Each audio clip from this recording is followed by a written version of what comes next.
Donc bonjour à tous et à toutes. Donc Anne-Catherine Perroche, je suis EMF dans une école d'application près de Nancy.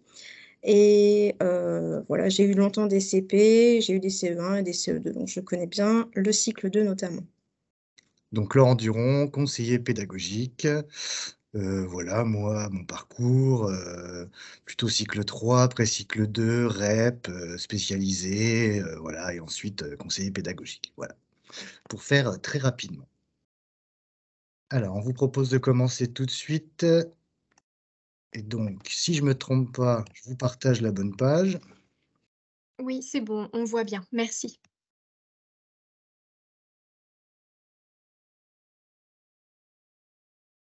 Alors. Et donc, on voulait commencer avec la genèse du projet.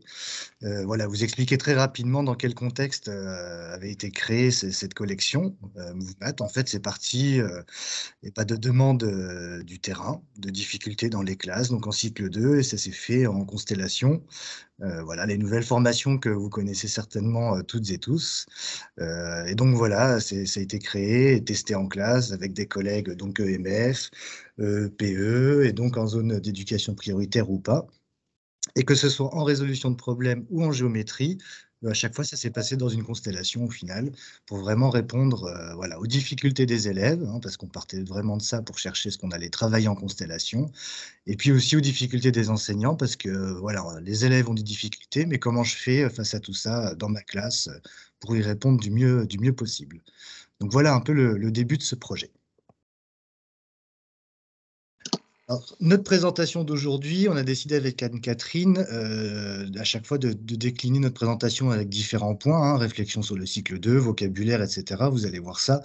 Mais au lieu de faire d'abord tout en résolution de problèmes et puis ensuite reprendre les mêmes points pour la géométrie, on a décidé de vraiment faire les choses en parallèle. Donc à chaque fois, on présentera d'abord, là par exemple, sur l'exemple de la réflexion sur le cycle 2, quelle réflexion il y a eu sur la résolution de problèmes, et puis après, pareil en géométrie. Et sur le point suivant, on reprendra la même démarche, d'abord en résolution de problèmes et sur la géométrie.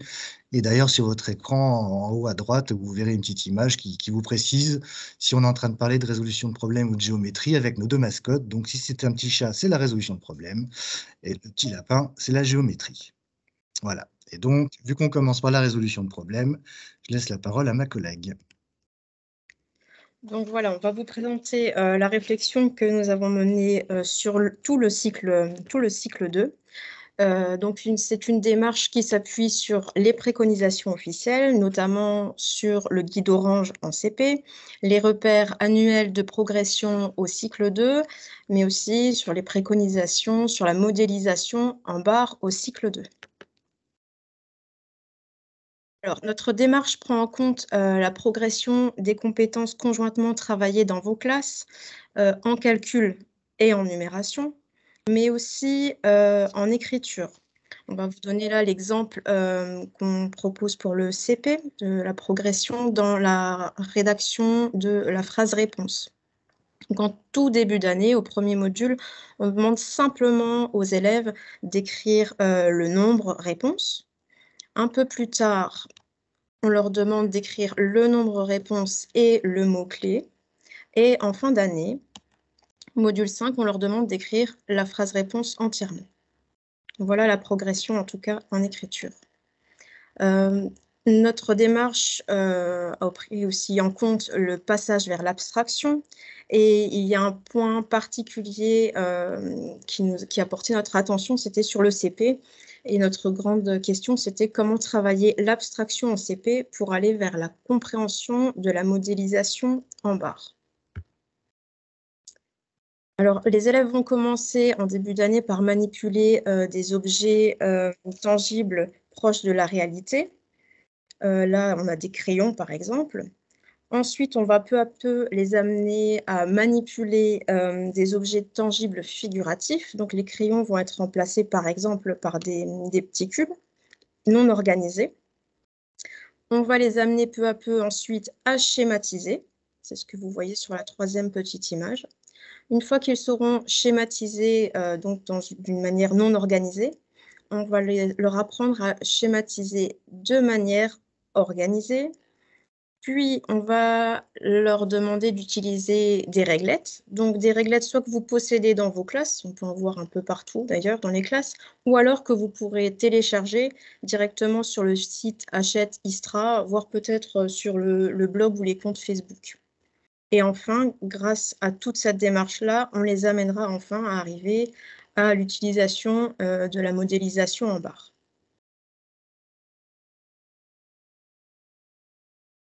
Notre démarche repose aussi sur un enseignement explicite, donc on sera amené à expliciter les objectifs et les attendus de chaque séance, mais aussi les démarches, les stratégies dans la résolution de problèmes et l'implicite dans la compréhension des énoncés.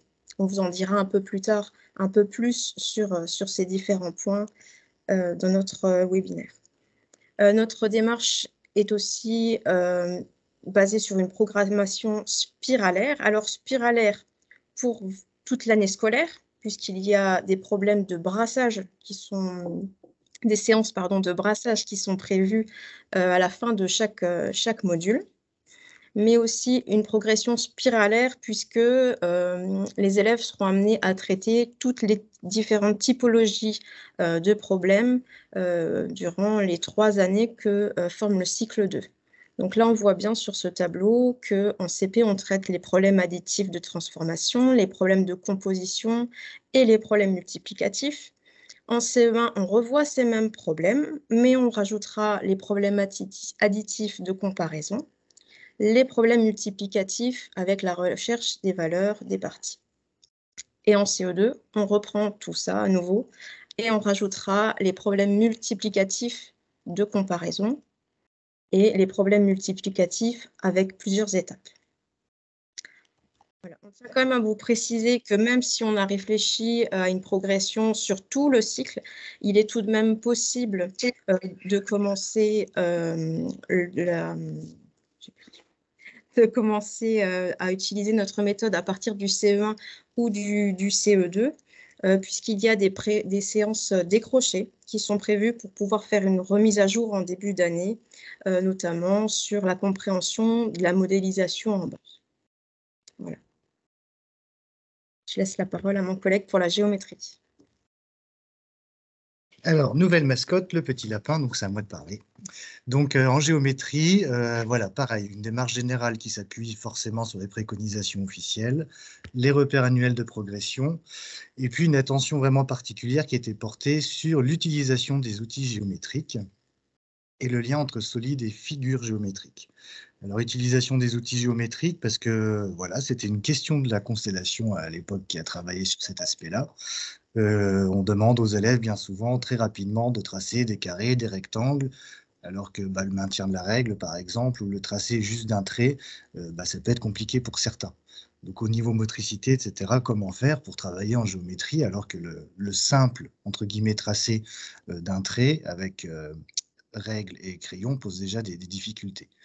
Et puis les figures géométriques, c'était une autre question, puisque les collègues, voilà, vous avez en cycle 2 plein d'élèves qui savent déjà très bien ce que c'est un carré, un rectangle et un triangle.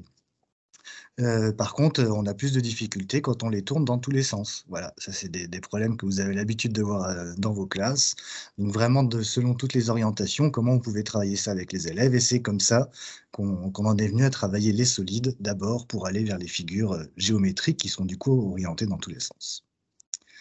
Donc en CP, au niveau des outils géométriques, on a vraiment appuyé sur l'utilisation de la règle. Donc il y a des séances spécifiques vraiment d'apprentissage de l'utilisation de la règle.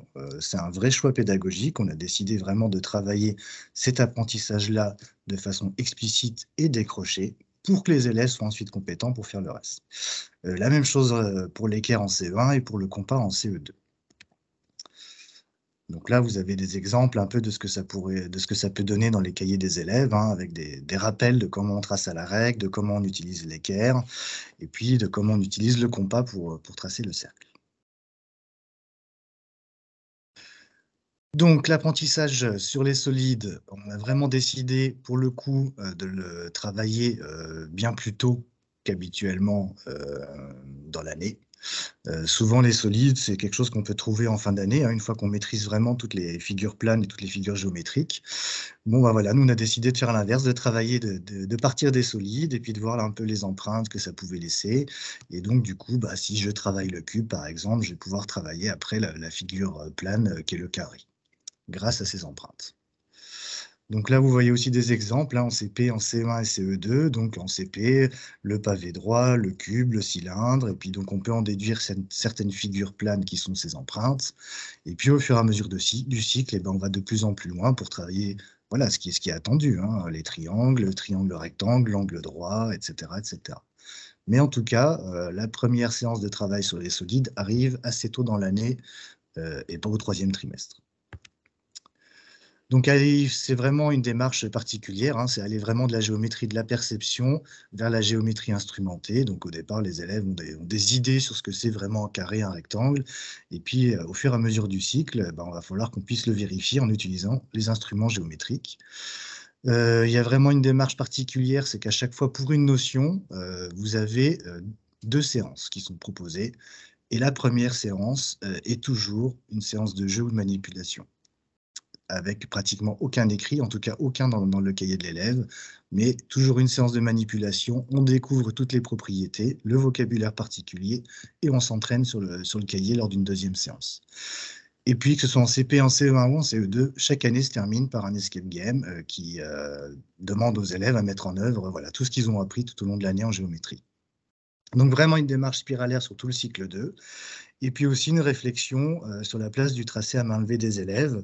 Ça rejoint un peu ce que je vous ai dit il y a quelques minutes, hein, quand on demande aux élèves de tracer peut-être trop tôt un carré et un rectangle avec la règle. S'il est capable de le tracer à la main, alors effectivement, ce ne sera pas très précis si on regarde que du côté géométrique, mais si à côté de ça, il est capable d'expliquer pourquoi c'est un carré, en nous disant que les 4 côtés sont égaux, par exemple, ou après qu'il y a des angles droits, c'est qu'il a compris l'essentiel de ce qu'est la figure géométrique qu'il voulait dessiner. Donc voilà, une verbalisation qui est aussi importante et pas que l'utilisation des outils géométriques. Et donc on arrive au 2e point qui est le vocabulaire. Voilà, difficulté pour certains élèves et puis pour nous en tant qu'enseignants pour pouvoir travailler ça avec les élèves en classe. Donc voilà, je redonne la parole à la collègue pour la résolution de problèmes. Donc voilà, dans nos classes, mais dans vos classes également, on s'est rendu compte que le vocabulaire est un réel frein à la résolution de problèmes. Et donc, pour pallier cette difficulté, on a fait le choix de suivre le modèle de Roland Guagou, qui préconise de travailler le vocabulaire en amont. Alors, les difficultés peuvent être liées au vocabulaire mathématique à proprement parler, mais aussi au vocabulaire plus général qui parfois peut être éloigné du vécu de certains élèves. Donc, grâce à quel support on va vous permettre d'aider vos élèves, d'accompagner vos élèves? Donc, le premier support qui sera à votre disposition se trouvera dans le cahier de l'élève. Donc, il se trouve tout en haut du début de la séance, tout en haut de la page. Et donc, il y a tout le vocabulaire qui sera en jeu dans les différents exercices des 2 pages. L'autre support proposé se trouvera quant à lui dans le guide pédagogique, puisqu'on a fait en sorte qu'en début de séance soit rappelé le vocabulaire qui pourrait mener à mal certains élèves et le vocabulaire sur lequel il faudra revenir sans doute avant la séance. Le dernier support, qui vous permettra de travailler le vocabulaire, ça sera des fichiers numériques téléchargeables avec des illustrations animées.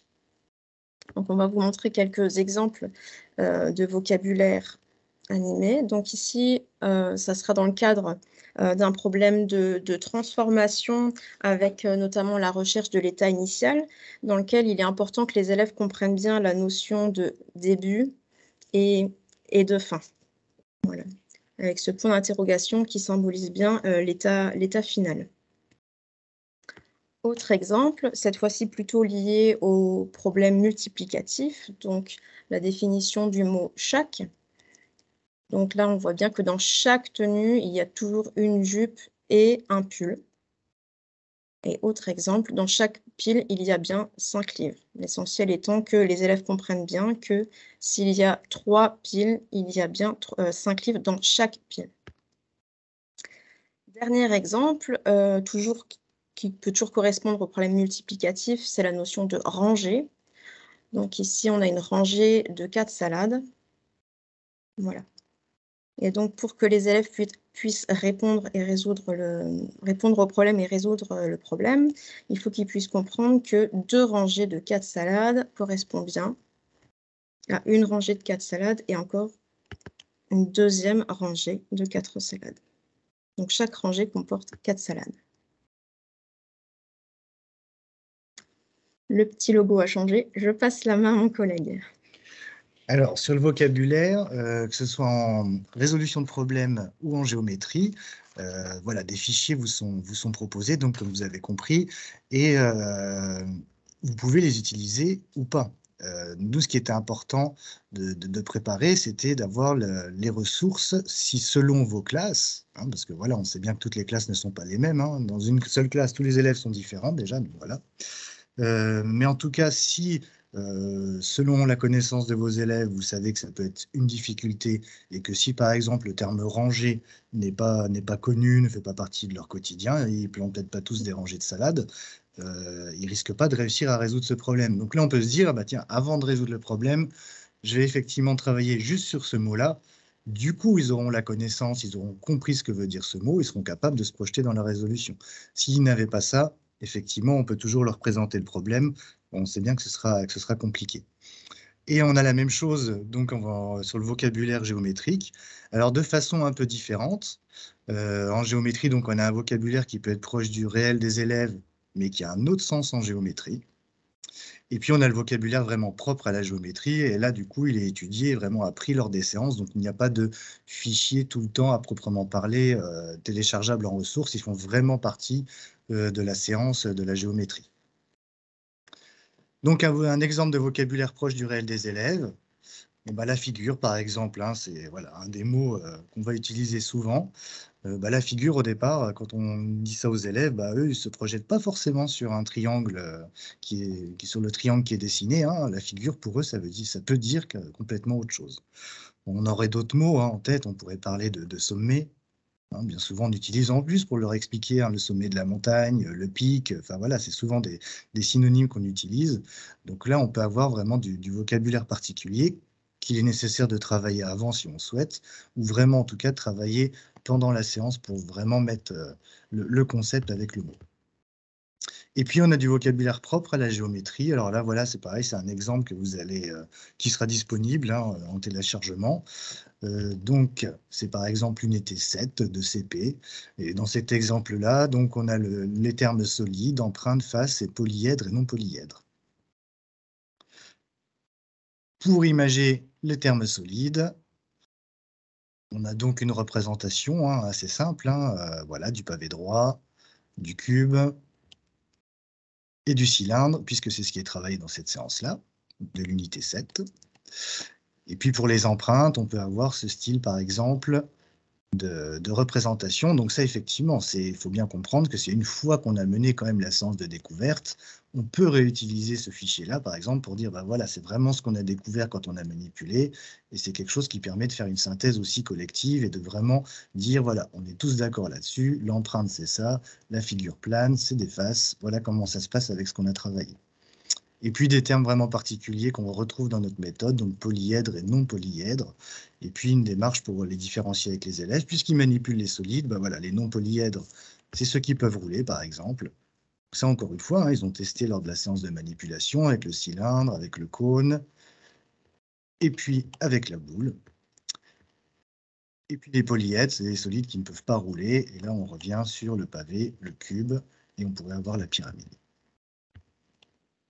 Voilà un exemple de vocabulaire sur la géométrie, voilà, mais qui est travaillé quand même différemment de la résolution de problèmes. En résolution de problèmes, vous avez pratiquement tout le temps un fichier ressources numériques qui travaille le vocabulaire particulier mathématique selon le type de problème Et puis, comme vous a dit la collègue, il y a l'image en haut du guide du cahier de l'élève qui permet aussi parfois d'illustrer d'autres vocabulaires qui n'est pas mathématique. Hein. Sur l'image tout à l'heure, on a vu des pralines, je crois.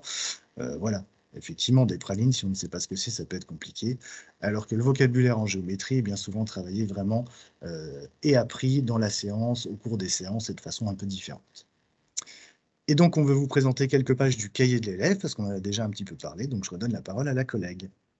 Donc, on va vous présenter les points qui nous semblent les plus importants au sujet du cahier de l'élève. Donc, voici une page type d'un cahier de l'élève. Alors, elles sont toutes faites sur le même principe en CP, en CE1 et en CE2. Donc, tout en haut à droite, vous voyez le numéro du module et le numéro de la séance. Il y a aussi un code couleur. Chaque module a sa propre couleur et couleur que vous retrouverez également dans le guide pédagogique, qui sont identiques. Il y a le fameux rappel du vocabulaire de la séance, comme on vient de le dire.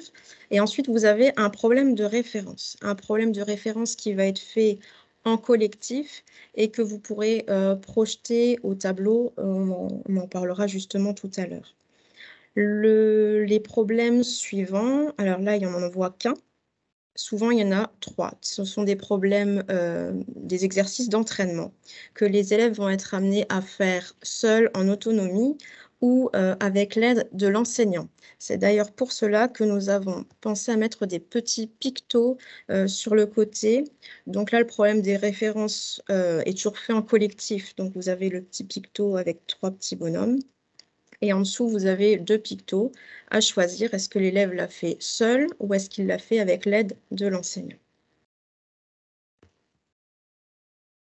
Voilà, donc au sein d'un module, là on a le module 2 du CP si je ne me trompe pas. Ça doit être ça. Et donc vous avez plusieurs séances d'apprentissage, mais en fin de module, vous avez des séances de brassage. Brassage qui peuvent également servir d'évaluation. Donc ici, vous avez un brassage qui va permettre de revoir tous les problèmes rencontrés au sein du module. Et ensuite, un brassage qui va vous permettre de revoir tous les problèmes rencontrés au cours de l'année. Voilà. Donc, vous avez ça dans chaque module. Et chaque module se clôture par un défi. Alors là, il s'agit de problèmes dits atypiques, comme on le retrouve dans le guide orange. Ce sont plutôt des problèmes pour apprendre à chercher.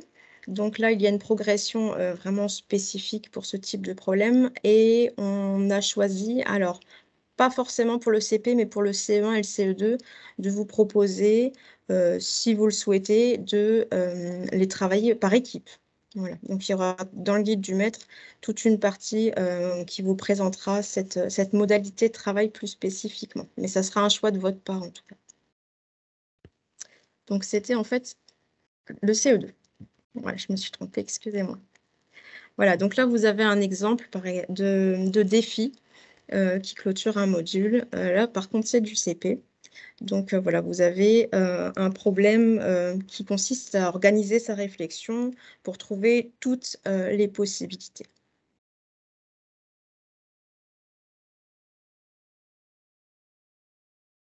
Et donc, un extrait du cahier de l'élève. Donc là, une double page.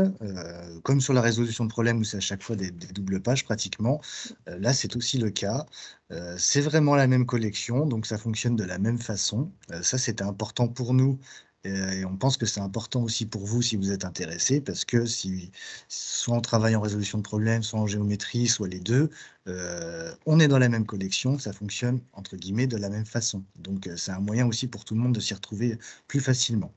Donc on a pareil, le rappel du vocabulaire de l'unité avec les dessins, l'unité qui est avec une différente couleur, un exercice à réaliser en collectif, toujours avec ce picto. Et par contre, voilà, on a différents exercices après, donc 2, 3, 4, 5, généralement, voilà, ça va jusque 5. Pour le coup, il y a une vraie différence avec la résolution de problème, c'est que l'exercice numéro 3 et numéro 5 sont des exercices de différenciation. Alors, pas de différenciation pour les rendre plus simples, si je simplifie un peu le discours, mais bien des exercices qui vont un petit peu plus loin. On est sur les mêmes compétences, mais on va un cran au-dessus. Voilà, les élèves très en réussite, eh ben, peuvent aussi aller plus loin grâce à ces exercices-là. Soit tout le monde les fait, tant mieux, c'est super, soit en tout cas l'attendu, c'est de faire les 2 autres exercices, 2 et 4, qui reprennent vraiment les compétences précises qui ont été travaillées avant, sans, rien rajouter du tout. Donc voilà, c'est un vrai choix de votre part, mais en tout cas, vous avez une possibilité de différencier, pour aller un peu plus loin si vous avez envie. Dans le cahier de l'élève de géométrie, vous trouvez aussi du matériel prédécoupé pour certaines séances. Donc là, j'ai mis des exemples de séances qui peuvent être un peu complexes, qui sont proches donc de la programmation, hein, comme dans l'unité 16 ou l'unité 8 quand on doit commencer à coder certains déplacements. Là, l'objectif, par exemple, ce sont des exercices qui sont dans le cahier de l'élève, mais sur le matériel prédécoupé, vous avez la même chose en cartonné et les élèves peuvent vraiment travailler avec le matériel, déplacer les flèches, etc. Parce que voilà, on sait bien que ce sont des concepts qui peuvent être compliqués. Donc en tout cas, il y a une possibilité supplémentaire de manipuler. Et puis, comme je vous ai dit tout à l'heure, en fin d'année, à chaque fois, il y a un escape game, que ce soit en CP, en CE1 ou CE2. Donc là, vous avez un exemple de l'escape game de CP, qui est sur le thème des dinosaures. Et donc, il y a une carte voilà, au milieu du cahier de l'élève qui va servir aux élèves lors de la mise en œuvre de l'escape game. Et puis, au dos de cette grande carte, il y a tout un mémo aussi. Voilà, ce mémo reprend exactement ce que les élèves devront connaître et savoir faire pour résoudre les énigmes de l'escape game. Voilà, donc c'est une aide pour eux pour la mise en œuvre de l'escape game. Voilà pour les cahiers de l'élève, et donc on vous a parlé à plusieurs reprises des ressources annexes, donc il y en a encore d'autres qu'on voulait vous montrer. Bah voilà, je te laisse la parole. Donc, avec l'achat du guide pédagogique, vous aurez accès au téléchargement sur le site Istra Achète de différentes ressources annexes. Alors, quelles sont-elles?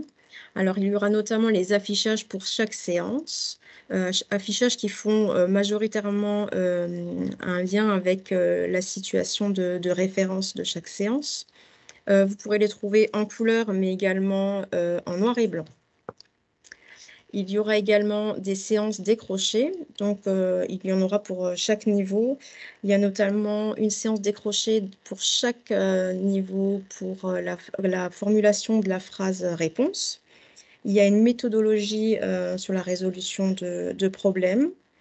Il y a aussi des séances qui sont prévues pour écrire, faire écrire aux élèves des énoncés, et aussi des séances autour des données inutiles. Il y aura également une présentation animée et illustrée pour chaque énoncé de problème de référence. On va vous en montrer un exemple juste après. Et aussi des rituels. Ils sont proposés sous 2 formes, donc des rituels numériques avec Geniali. Et ces mêmes rituels numériques, vous pourrez les retrouver de manière téléchargeable et donc imprimable pour les faire individuellement. Donc voici un exemple d'un énoncé de problème de référence. Donc en CE1. Tu veux présenter? Si tu veux. Vas-y. Ce qui est important de comprendre pour l'énoncé du problème de référence, c'est que, encore une fois, pour que vous puissiez vous y retrouver, vous, dans la mise en œuvre, toutes les séances sont faites de la même façon. Donc, on va vous montrer un petit extrait du guide du maître. Mais le premier problème, vous avez 2 choix qui s'offrent à vous. Soit c'est vraiment un enseignement explicite directement, et là, vous expliquez et vous faites avec vos élèves directement la résolution du problème. Et du coup, ce qui est prévu dans le guide du maître, c'est vraiment ça, cette entrée-là. Parce qu'en vous donnant cette entrée-là, ça veut dire que nous, on a pu aussi vous donner toutes les clés, entre guillemets, pour chaque type de problème différent et tous les points essentiels qu'il fallait surtout ne pas louper et expliquer aux élèves. Donc ça, c'est une première entrée. Ce problème de référence que je vais vous montrer là vraiment voilà, en totalité dans 2 secondes, c'est aussi, il y a une autre façon de l'utiliser, hein, c'est que vos élèves ont résolu le problème, vous avez peut-être différentes réponses, etc. Et c'est aussi une ressource qui pourrait vous servir comme correction une fois qu'ils auraient chacun tenté de résoudre seul le problème. 2 approches différentes et pourtant la même ressource peut être utilisée. Donc on a 28 élèves et la maîtresse fait des équipes. Hein, voilà. Dans chaque équipe, il y a le même nombre d'enfants. Combien y a-t-il d'enfants dans chaque équipe? La question est surlignée parce que ça fait partie de la méthodologie qui est apprise hein, et qui est disponible en séance décrochée. On a toujours une phrase où on se demande ce qu'on va chercher. Voilà, ça c'est vraiment une habitude qu'on donne aux élèves et c'est surtout quelque chose qui, voilà, avec les tests qu'on a effectués en classe, fonctionne très très bien et encore plus quand on a les fameux problèmes de comparaison avec les termes de plus et de moins. Voilà, si on ne se demande pas à chaque fois qui en a le plus, bah, on sait que c'est des types de problèmes pour lesquels on perd rapidement nos élèves. Et puis après, il y a une aide donc justement pour la modélisation, hein, donc ça c'est déjà assez avancé dans l'année puisque la modélisation est bien installée. On a bien les 28 élèves. Et puis, voilà, la maîtresse fait des équipes, donc puisque tout ça, ça a été quand même déjà travaillé avant, les élèves comprennent très bien que voilà, ce 28, du coup, est découpé en 4 et qu'on se demande combien il y a d'élèves dans chaque équipe. Voilà. Et effectivement, on explicite aussi aux élèves en disant que voilà, il y a le même nombre dans chaque équipe. Vous voyez que le terme chaque qu'on vous a montré tout à l'heure en vocabulaire, ben, il a aussi tout son intérêt ici. Si l'élève ne maîtrise pas le mot chaque, il ne pourra pas résoudre le problème. Et donc la page suivante, ça reprend la trame qu'il y a dans le cahier de l'élève, hein, donc voilà, là il peut y avoir une addition à trous, il peut y avoir la multiplication, combien ça fait? On en a 7, voilà, et donc on a la réponse. Donc voilà, ce problème de référence, encore une fois, utilisable de 2 façons complètement différentes.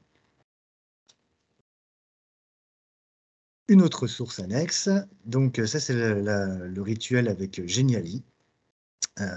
Parce que voilà, souvent en animation, je préconise la ritualisation et je suis, vraiment pour ça. Seulement, à chaque fois, bah, les collègues me disent: «Bah oui Laurent, la ritualisation, tu nous en parles à chaque fois, mais avec quoi? Comment? Et puis, bah, faut tout préparer, c'est chronophage, c'est compliqué» et cetera et cetera. Donc, nous, ce qu'on vous préconise, on vous donne d'ailleurs un exemple type d'une semaine, hein, dans le guide du maître, c'est de faire donc une séance vraiment, particulière d'apprentissage, en résolution de problèmes et puis après de vous proposer des rituels courts que vous pouvez mener, sur les autres jours de la semaine. Selon le type de problème, les utiliser ou pas, voilà, vous aurez évidemment la liberté, mais en tout cas, ils sont tous prêts. Alors ils sont tous prêts, ils sont de 2 ordres différents. Pour chaque type de problème, à chaque fois, vous trouverez vraiment 2 types d'exercices différents. Donc soit je choisis le bon outil bande. Alors outil bande, c'est un nom spécifique qu'on a donné à la modélisation en bas, voilà, un nom qui est sorti, de la bouche des élèves. Pour eux, c'était bien plus parlant. Ou alors un autre type d'exercice qui est: je pose une question et qui correspond à l'énoncé, à l'outil bande. Et voilà, on vous a mis 2 exemples. Donc le premier, la classe avec les 4 groupes d'élèves et vous voyez qu'on a l'énoncé, qui a un certain temps, il y a 30 secondes qui est donné, hein, voilà, donc c'est quelque chose de très court et puis on propose 2 modélisations différentes et puis on voit avec les élèves celle qui est juste selon eux et pourquoi. À chaque fois, comme vous le savez, c'est le pourquoi qui est important, donc voilà, on travaille vraiment là-dessus. Donc on peut s'arrêter là, on dit pour quelle modélisation est bonne et pourquoi, mais aussi on peut avoir le même énoncé de problème sur la ressource rituelle qui est téléchargeable et imprimable. Et là, on peut, si on veut, laisser les élèves voilà, résoudre le problème sans utiliser cette partie numérique. Et puis un deuxième exercice possible, donc c'est vraiment travailler sur la question. Voilà, là, ce coup-ci, on donne l'énoncé, on donne la modélisation, et puis il y a plein de questions possibles, différentes, qui pourraient aller avec, tourner différemment. Voilà, on demande aux élèves s'ils ont une idée de question qui irait avec ce problème. Question ou pas d'ailleurs, hein. On n'est pas toujours obligé de poser une question, c'est pas obligé que ce soit sous forme interrogative, mais en tout cas, il y a toujours un exemple qui est donné si vous cliquez sur le point d'interrogation. Voilà, un exemple parmi plein d'autres. Donc on passe aux ressources en géométrie. Tu voulais rajouter autre chose? Non, c'est tout. Donc en géométrie, voilà, un peu toujours la même façon de travailler, hein, donc des affichages. Ce coup-ci, qu'on a aussi adapté en leçon individuelle. Voilà, selon si vous avez un cahier de mathématiques, un classeur, et cetera. Enfin voilà, vous pouvez aussi avoir ces leçons. Des évaluations pour chaque unité. Voilà, alors dès qu'il y a un nouveau domaine qui est travaillé, donc voilà, une unité pour nous, c'est 2 séances par exemple, hein, donc vraiment une mini séquence. Vous avez l'évaluation qui va avec. Encore une fois, vous l'utilisez tout de suite, vous l'utilisez plus tard dans l'année, et cetera. En tout cas, une évaluation qui reprend pour le coup vraiment précisément, on a fait très attention à ça, les compétences et connaissances qui sont vraiment étudiées avec les élèves, voilà, c'est vraiment quelque chose de il n'y a pas de piège. Voilà, on ne dit pas: «Ah, on va quand même tester un petit peu, voir s'ils sont capables de faire ça», alors qu'on ne l'a pas travaillé avant. Je caricature, mais là, on travaille et on évalue vraiment ce qu'ils ont appris. Vous avez donc, comme on a vu tout à l'heure, une présentation illustrée de certains termes de vocabulaire et puis donc les rituels et l'escape game géométrique qui est fait avec Geniali. Donc un exemple de rituel, par exemple, on est sur l'unité 8 qui est de coder et décoder un déplacement. Donc là, il y a 3 exercices différents qui sont proposés. Encore une fois, je vous montre la ressource numérique et je vais vous montrer pourquoi elle me paraît intéressante, mais vous avez exactement les mêmes exercices téléchargeables et imprimables sur une feuille. Voilà. Donc la ressource numérique, elle a quelque chose d'intéressant parce que par exemple, si je prends l'exercice 1 et que je dois trouver et coder le chemin du pirate, avant que l'autre bateau pirate ne le rattrape, ça c'est vraiment en lien avec le jeu qu'ils auront fait sur la première séance, hein. Je vous ai dit qu'il y aurait des jeux, voilà. Ça c'est l'exercice qu'ils ont sur leur feuille, mais par exemple, si vous voulez faire une correction collective, la ressource numérique permet aussi d'avoir cette correction collective et de travailler avec vos élèves et d'expliquer au fur et à mesure pourquoi le pirate il se déplace comme ça et qu'on code de cette façon. Je vais passer, on ne va pas regarder toutes les flèches et le déplacement du pirate, mais en tout cas, vous voyez l'idée. Donc ça, c'est l'exercice 1. Il y a un exercice 2, et à chaque fois, c'est pareil, il y a 3 exercices de proposés, hein. Donc là, c'est le même type d'exercice. On a la réponse, on a l'animation qui vous permet de faire une correction, voilà, avec toute la classe. Et puis, un autre type d'exercice, voilà, où là, on a déjà le codage, on se demande où il va aller et ce qu'il va pouvoir récupérer pour mettre dans son coffre. Et encore une fois, on a toujours la correction. Donc voilà l'intérêt de la ressource numérique par rapport à la ressource juste imprimable. Travailler l'une ou l'autre, travailler les deux, enfin voilà. Vous avez la liberté, mais en tout cas, vous savez que ces rituels sont là, et si je fais un exercice une journée, ça me prend 10 minutes. Voilà. Encore une fois, le rituel, quelque chose de court, d'efficace, les élèves après sont habitués, on fait beaucoup d'entraînement grâce à cela. Voilà, une ressource qui est quand même intéressante. Et puis enfin, je vous montre les thèmes des différents escape games. Donc en CP, c'est la recherche du paradis perdu des dinosaures. Donc voilà, différents lieux sur une île. À chaque fois, c'est décomposé aux 4 sous-domaines de la géométrie et des énigmes qu'ils doivent résoudre, et puis pour les amener vraiment à trouver vraiment voilà, ce paradis perdu. En CE1, c'est la recherche du trésor de Géol Rouge, et en CE2, c'est donc la machine à remonter le temps. On s'est dit que ça pouvait être intéressant de travailler un peu plus aussi en lien voilà, avec ce qui était le côté un peu histoire, si je peux dire. Voilà pour les ressources géométriques, et puis un petit point sur les guides pédagogiques. Donc, je vais vous parler du guide pédagogique en résolution de problèmes. Alors, comme on vient de vous le dire, ce guide va vous permettre d'accéder à toutes les ressources que l'on vient de vous présenter. Mais il va également vous présenter des progressions, des programmations. Il y aura des éclairages sur les choix pédagogiques et didactiques qui sont les nôtres. Il y a d'ailleurs une très longue introduction qui va vous permettre d'être au clair avec la méthode explicite, avec le vocabulaire en mathématiques, etc. Il y aura une proposition de semaine type, un emploi du temps, comme vient de vous le dire Laurent, adapté à vos classes. Et ensuite, vous avez accès donc à toutes les séances qu'on peut qualifier de clés en main. Alors, pourquoi clés en main? On va vous montrer un exemple. Donc voilà, une page qui correspond à la séance 7 du module 1. Donc, pour cette même séance, au tout début, vous pouvez retrouver l'objectif, hein, donc les grands points d'une fiche de préparation en quelque sorte, les objectifs généraux, l'objectif de vocabulaire et la durée. Petit plus, vous avez en haut à droite un QR code qui vous suffit de flasher et qui vous permettra d'accéder à un résumé de la séance en 1 minute. Voilà, il n'y a qu'1 minute à écouter et vous aurez les grands points clés de la séance à mener. Les consignes de l'enseignant sont anticipées, donc elles sont présentées, elles sont sous une police grise, alors que les réponses attendues des élèves sont mises en bleu ciel. Voilà.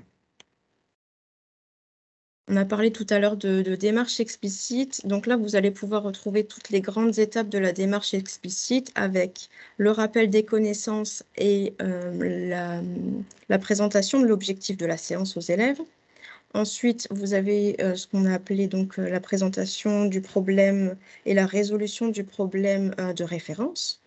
Vous avez la phase d'institutionnalisation qui vous présentera en miniature l'affichage qui sera à mettre dans vos classes.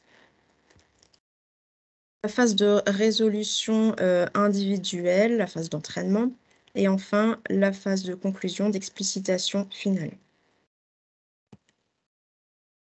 On a aussi souhaité rajouter des points de vigilance et parfois, quand c'était nécessaire, des propositions de différenciation. Donc, on en voit ici sur cette page, il y a un petit point d'attention, soit sur le vocabulaire, soit sur le matériel ou les difficultés que pourraient rencontrer certains élèves.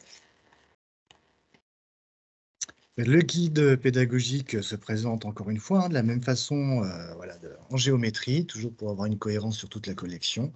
Vous avez le podcast, le QR code à flasher, les objectifs, etc. Les étapes identiques d'explicitation.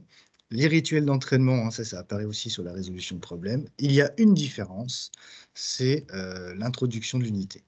Voilà. Sur la résolution de problèmes, avant chaque module, vous avez une introduction, une présentation du module. Là, sur la géométrie, vous avez une introduction de l'unité à chaque fois.